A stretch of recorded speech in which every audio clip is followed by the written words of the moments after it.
Hello everyone. Today I am going to explain 20 fruitful words and their meanings with some examples. We use these words in our day-to-day conversation, so without wasting time, let's understand.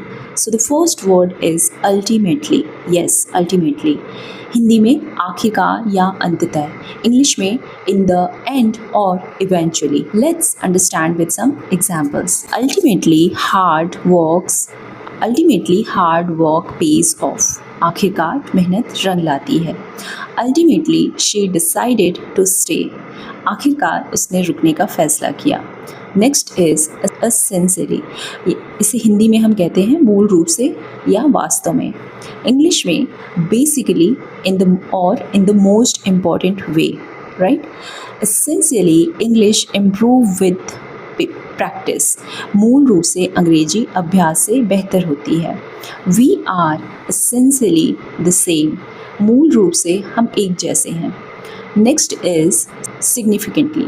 Hindi में काफ़ी हद तक या महत्वपूर्ण रूप से. English में हम इसे कहते हैं इन अ मीनिंगफुल और इम्पॉर्टेंट वे. हर कॉन्फिडेंस इम्प्रूव सिग्निफिकेंटली. उसका आत्मविश्वास काफ़ी बढ़ गया. Prices have increased significantly. कीमतें काफ़ी बढ़ गई हैं. Next is consequently. हिंदी में परिणाम स्वरूप या इसलिए. इंग्लिश में हम इसे कहते हैं as a result. He didn't study consequently he failed. उसने पढ़ाई नहीं की तो परिणाम स्वरूप वह फेल हो गया. It rained heavily consequently the match was cancelled. भारी बारिश हुई इसलिए मैच रद्द हो गया. Next is furthermore. हिंदी में इसके अलावा और इंग्लिश में हम इसे कहते हैं in addition. She is smart furthermore she is hard working. वह समझदार है, इसके अलावा मेहनती भी है. Furthermore we need more time. इसके अलावा हमें और समय चाहिए. Next is nevertheless. फिर भी या इसके बावजूद. इंग्लिश में हम इसे कहते हैं even so. It was difficult nevertheless we succeeded. यह कठिन था फिर भी सफल हुए. He was tired nevertheless he kept working. वह थका हुआ था फिर भी काम करता रहा. नेक्स्ट इज मोर ओवर का हिंदी में जो मीनिंग होता है इसके अलावा या बल्कि. इंग्लिश में हम इसे कहते हैं besides that. The hotel is cheap moreover it's clean. मतलब होटल सस्ता है, इसके अलावा साफ भी है. Moreover the course is free. इसके अलावा यह कोर्स मुफ्त है. Next is therefore. हिंदी में इसे कहते हैं इसलिए और इंग्लिश में for that reason. She worked hard therefore she succeeded. उसने मेहनत की इसलिए वह सफल हुई. I was sick therefore I stayed home. मैं बीमार था इसलिए घर पर रहा.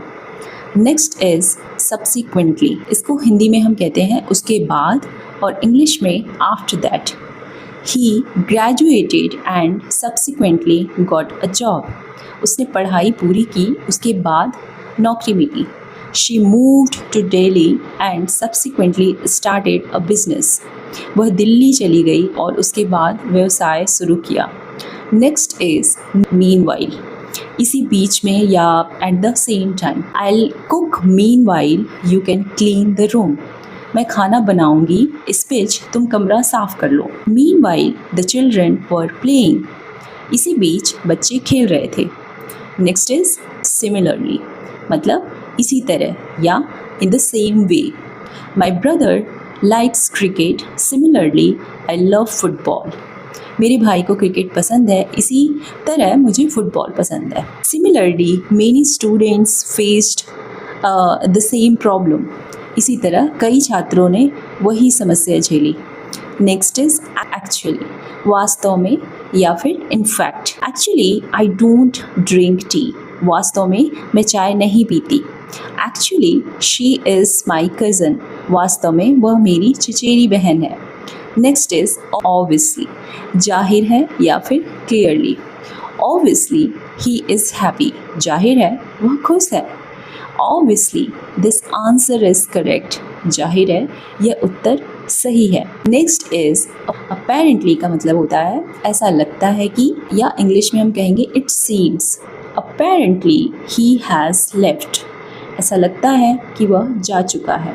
Apparently it's going to rain, ऐसा लगता है कि बारिश होने वाली है। नेक्स्ट इज सर्टेनली, यानी निश्चित रूप से या without any doubt. I will certainly help you, मैं निश्चित रूप से आपकी मदद करूंगी।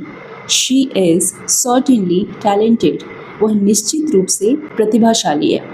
पॉसिबली का मतलब होता है शायद या संभवतः, जैसे कि हम इंग्लिश में कहते हैं perhaps we will possibly meet tomorrow, हम शायद कल मिलेंगे। This is possibly the best option, यह शायद सबसे अच्छा विकल्प है।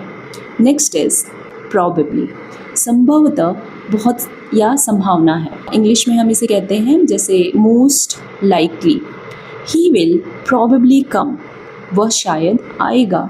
It will probably rain tonight, आज रात शायद बारिश होगी। नेक्स्ट इज अनफॉर्चुनेटली, यानी दुर्भाग्यवश या sadly.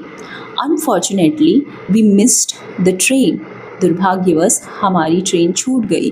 Unfortunately he couldn't attend the meeting, दुर्भाग्यवश वह मीटिंग में शामिल नहीं हो सका।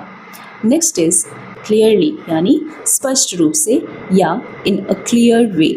शी एक्सप्लेन्ड एवरीथिंग क्लियरली, उसने सब कुछ स्पष्ट रूप से समझाया। I can clearly hear your voice, मैं आपकी आवाज़ स्पष्ट रूप से सुन सकती हूँ।